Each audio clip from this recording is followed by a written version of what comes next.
Le divorce est une épreuve terrible pour un enfant, surtout lorsqu'il s'agit du divorce très médiatisé du couple Brangelina. Nous nous demandons tous comment vivent leurs enfants et comment ils ont évolué après 9 ans de bataille. Angelina elle-même a-t-elle changé? Découvrons-le ensemble. 14 septembre 2016. Lors de ce vol de nuit entre Nice et Los Angeles, le conte de fées soigneusement orchestré de Pshali, Brangelina ne s'est pas seulement fissuré, il a volé en éclats. D'après les rapports de terre du FBI et les documents judiciaires, qui allaient par la suite hanter le secteur, ce qui avait commencé comme une dispute s'est transformé en véritable siège. Sous l'emprise de l'alcool, Brad Pitt se serait retourné contre sa famille. Les détails qui sont insoutenables et terrifiants. Une mère saisie par la tête et projetée contre le mur de la salle de bain. Un père versant de la bière sur sa femme et du vin rouge sur ses enfants terrorisés.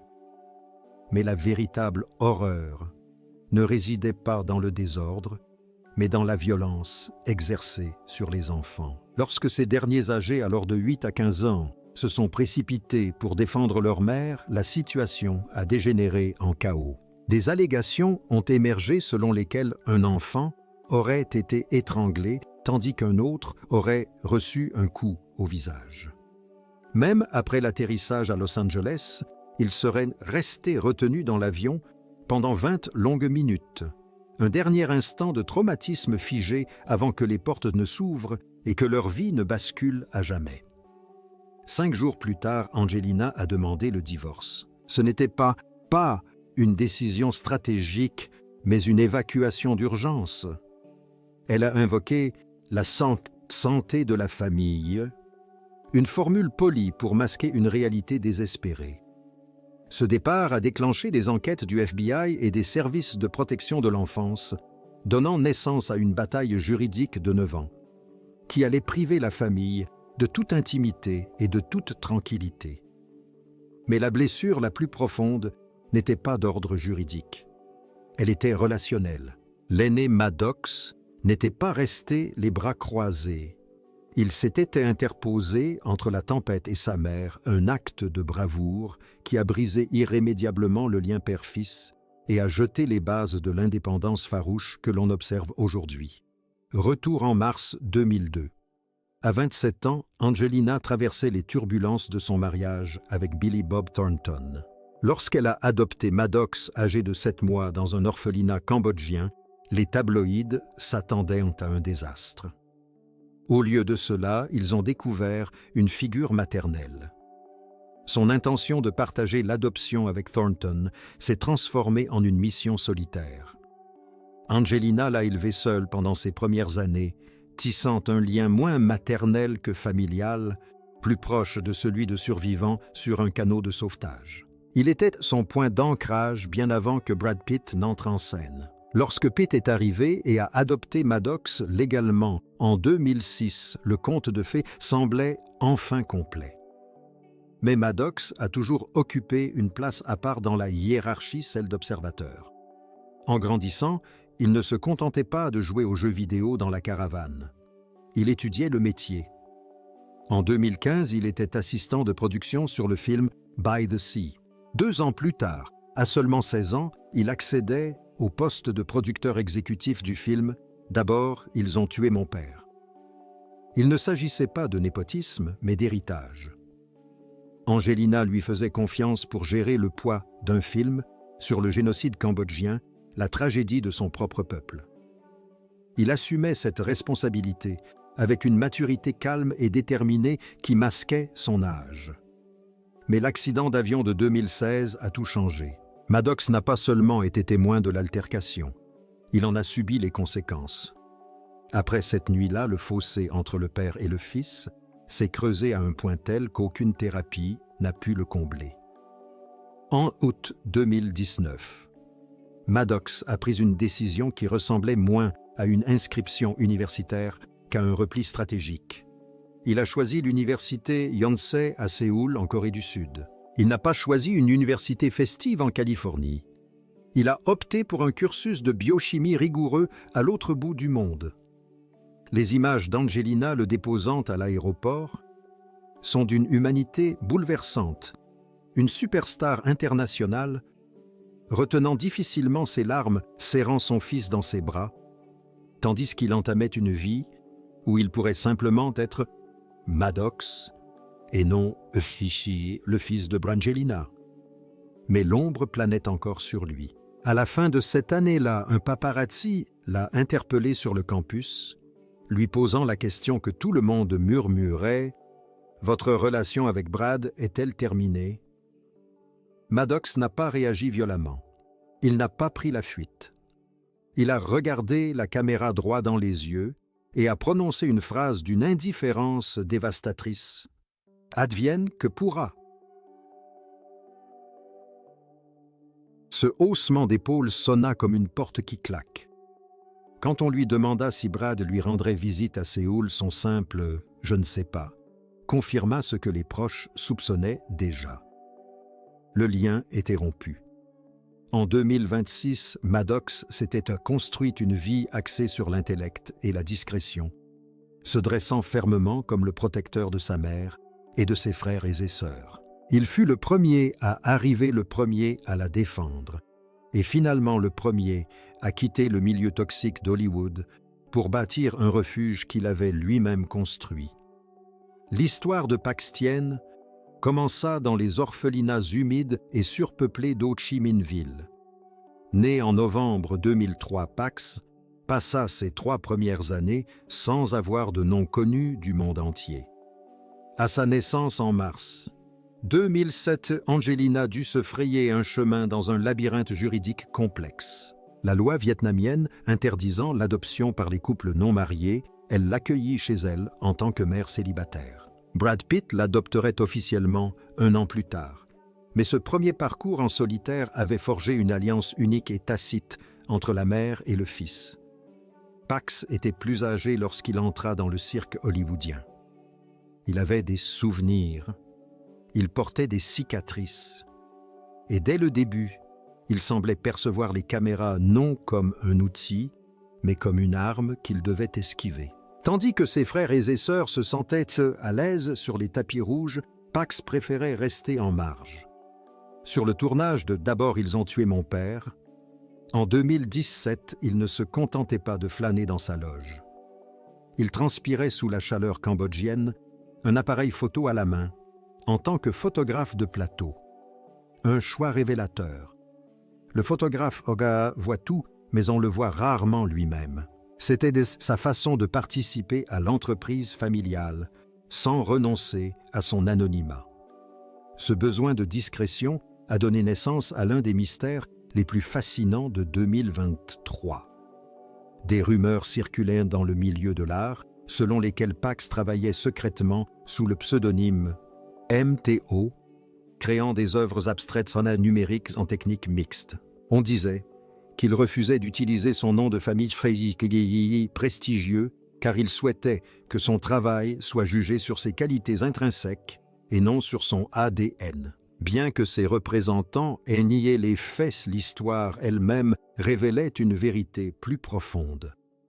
Pax était un jeune homme qui cherchait désespérément à se forger une identité propre indépendante de celle du couple Brangelina. En juillet 2024, sur Los Angeles Boulevard, Pax circulait à vélo électrique, symbole de sa liberté, au milieu d'une circulation dense. Il ne portait pas de casque. Il a percuté brutalement une voiture à l'arrêt à un feu rouge. Des témoins ont décrit un bruit sourd et inquiétant.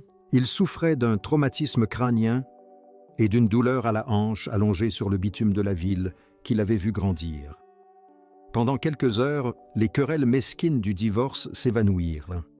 Angelina se précipita à l'hôpital, confrontée au pire cauchemar de toute parent, la certitude que ni la célébrité ni l'argent ne peuvent protéger son enfant des conséquences d'un accident de voiture. Pax a survécu, son état est stable, et il se rétablit.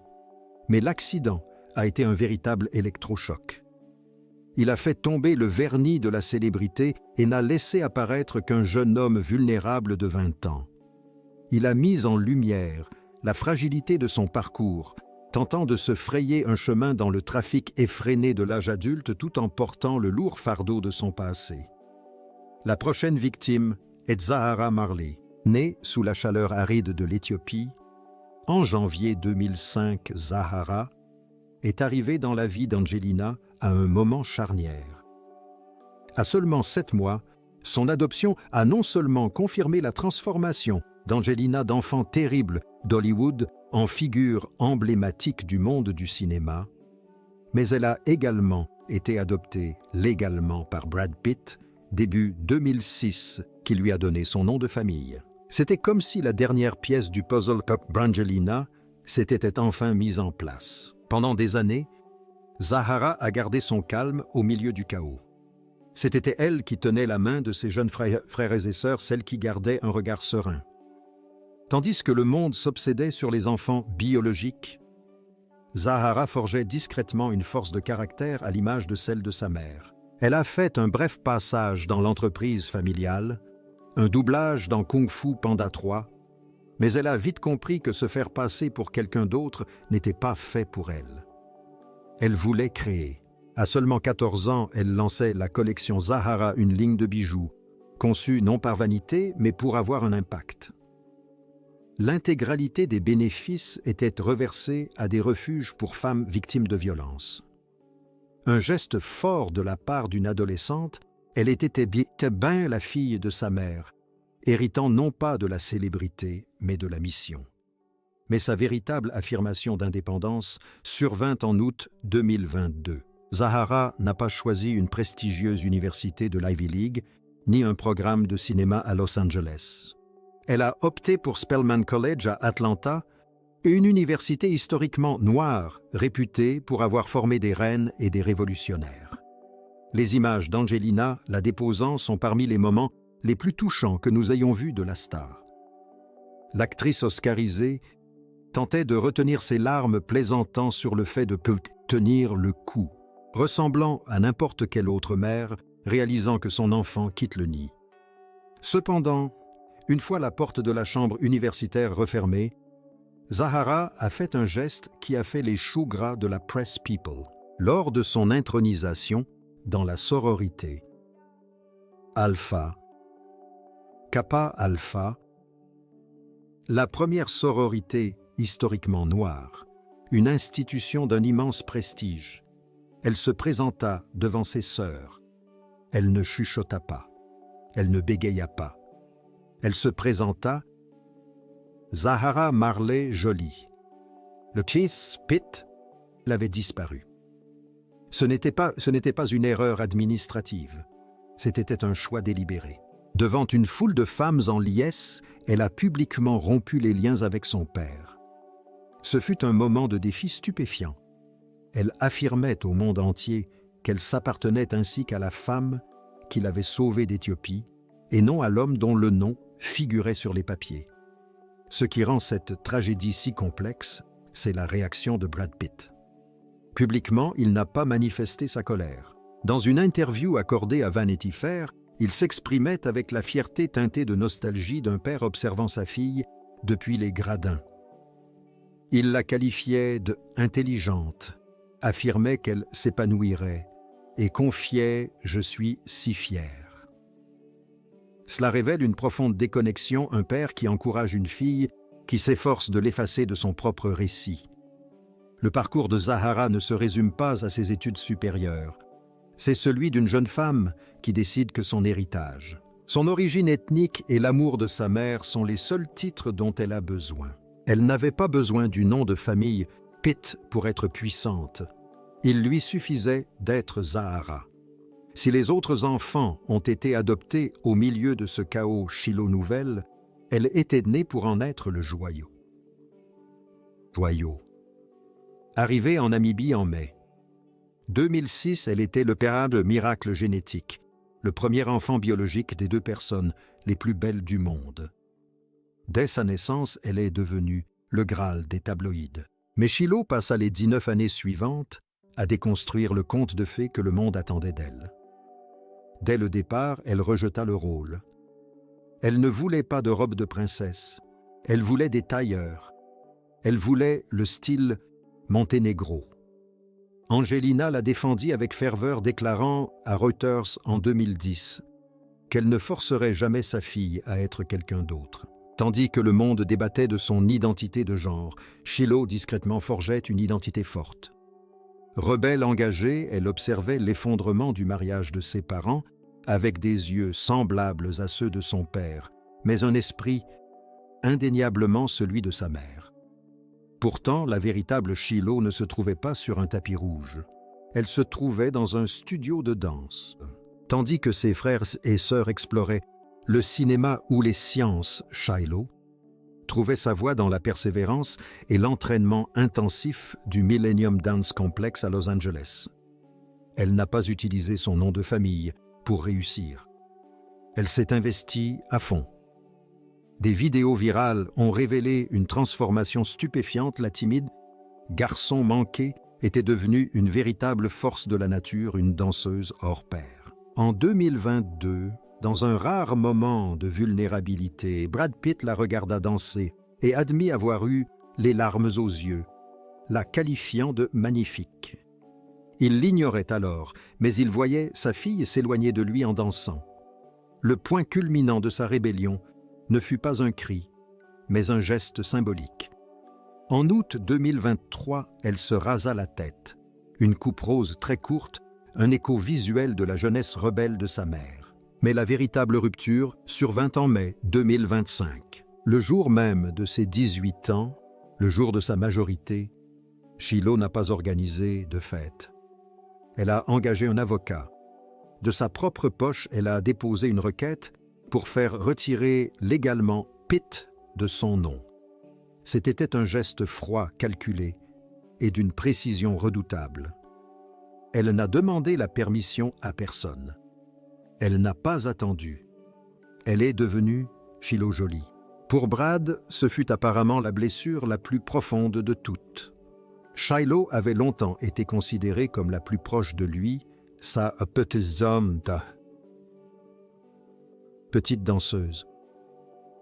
L'avoir profité de ses premiers instants de majorité pour rompre les liens avec lui était un rejet si absolu qu'il ne laissait aucune place à l'interprétation.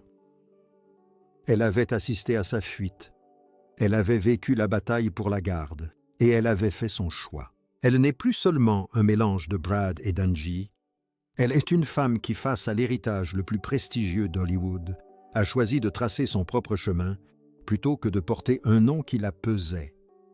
Si les aînés étaient les soldats du divorce, les jumeaux étaient les civils nés en plein champ de bataille. 12 juillet 2008, Nice, France. L'arrivée de Knox Léon et Vivienne Marcheline n'était pas un simple événement, mais un véritable phénomène mondial. Leurs premières photos se sont vendues pour 14 millions de dollars, un record absolu pour des photos de bébés. Ils ont été accueillis au château Miraval, ce domaine féerique, censé être leur havre de paix. Aujourd'hui, ironie cruelle du sort, ce même domaine est l'épicentre de la sale guerre du Rosé. Un procès qui n'en finit pas. Les jumeaux ont grandi en voyant leur lieu de naissance transformé en pièce à conviction. Knox Léon est l'énigme du clan. Physiquement, il est le portrait craché d'un jeune Brad Pitt, même mâchoire carrée, même démarche assurée. Mais émotionnellement, il appartient entièrement au camp des jolis. Tandis que ses frères Maddox et Pax ont quitté le nid pour construire leur propre univers, Knox est resté.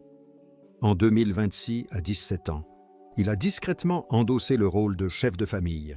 Il ne court pas après la gloire. On le voit aller chercher un café à Los Feliz ou accompagner discrètement sa mère à des événements. Une présence imposante et protectrice qui semble regarder les projecteurs avec une profonde méfiance. C'est l'observateur silencieux, le garçon, qui a appris très tôt que dans cette famille, l'intimité est le seul vrai luxe. Et puis, il y a Vivienne. C'était le bébé qui n'avait pas peur, des cornes. En 2014, elle a joué dans Maléfique, non pas par ambition de devenir actrice, mais parce qu'elle était la seule enfant à ne pas avoir hurlé en voyant sa mère en costume. Cette audace s'est muée en une éthique de travail discrète et pragmatique. En 2024, elle n'a pas demandé un rôle principal. Elle a simplement demandé un emploi. Elle a travaillé comme assistante bénévole sur la production de Broadway de The Outsiders avec Angelina Jolie. Elle n'était pas là sur Snow. Elle a été dans les coulisses gérant les accessoires et les plannings. Angelina l'a qualifiée de « dur à cuire ». Un compliment qu'elle distribue rarement à la légère. Mais le détail le plus révélateur n'était-il pas son éthique de travail? C'était le programme. Sur la liste des crédits, elle était simplement mentionnée comme Vivienne Jolie. Tout comme ses sœurs, elle avait effacé le nom de son père. C'était une disparition subtile et professionnelle. Les jumeaux, jadis symboles de l'union parfaite, sont devenus la preuve ultime de sa fin. Ils sont les discrets artisans de la fin de l'ère Brangelina, deux adolescents qui, face à l'héritage le plus célèbre au monde, ont préféré la dignité du travail et la sécurité de l'ombre maternelle. Tandis que ces enfants poursuivent avec audace leurs rêves, Angelina Jolie se débat avec les conséquences de son propre triomphe. À 50 ans, la bataille de 9 ans pour la garde de ses enfants lui a coûté bien plus que des millions en frais d'avocat. Elle l'a vidé de toute substance. Dans les années qui ont suivi la séparation, le stress s'est manifesté physiquement. Elle a révélé publiquement son combat contre la paralysie de Bell, une affection qui paralyse la moitié du visage, et l'hypertension chronique. Il ne s'agissait pas simplement de diagnostics médicaux, c'était de la façon dont son corps lui rendait des comptes après une décennie d'éducation parentale hypervigilante. Elle a obtenu la garde principale. Elle a préservé l'unité de sa famille, véritable melting pot familial. Elle les a protégés des conséquences les plus néfastes de cette épreuve. Mais aujourd'hui, elle est confrontée à l'ironie la plus cruelle de la maternité. Le syndrome du nid vide se fait sentir différemment quand le nid était le seul monde qu'elle s'autorisait à habiter. Elle est assise dans cette propriété de 25 millions de dollars, entourée des souvenirs de ses missions humanitaires et des échos d'une famille qui n'est plus unie. Maddox est en Corée, Zahara est à Atlanta, Pax et Shiloh construisent leur vie en ville. Le silence dans les couloirs est assourdissant. Dans des moments de sincérité, elle confie une profonde solitude. Elle ne fréquente personne. Elle ne se mêle pas au cercle mondain d'Hollywood. Pendant 20 ans, son existence s'est résumée à son rôle de mère. Désormais, elle se consacre à Atelier Jolie, sa marque de mode éco-responsable, et tente de donner un nouveau sens à sa vie. Elle est la matriarche inflexible qui a compris trop tard qu'en élevant ses enfants dans une indépendance farouche et sans complexe, elle les préparait aussi à la laisser derrière elle. En 2026, les enfants de Jolie sont devenus le symbole d'une nouvelle génération de stars hollywoodiennes, fondée sur le respect de la vie privée, la conscience sociale, et un refus catégorique de se conformer aux règles traditionnelles de la célébrité. Ils forment un groupe uni. Ils ont formé un cercle protecteur autour de leur mère, et les uns autour des autres un lien forgé dans l'épreuve de la destruction de leurs parents. Le plus grand succès d'Angelina n'était ni maléfique ni une vie volée.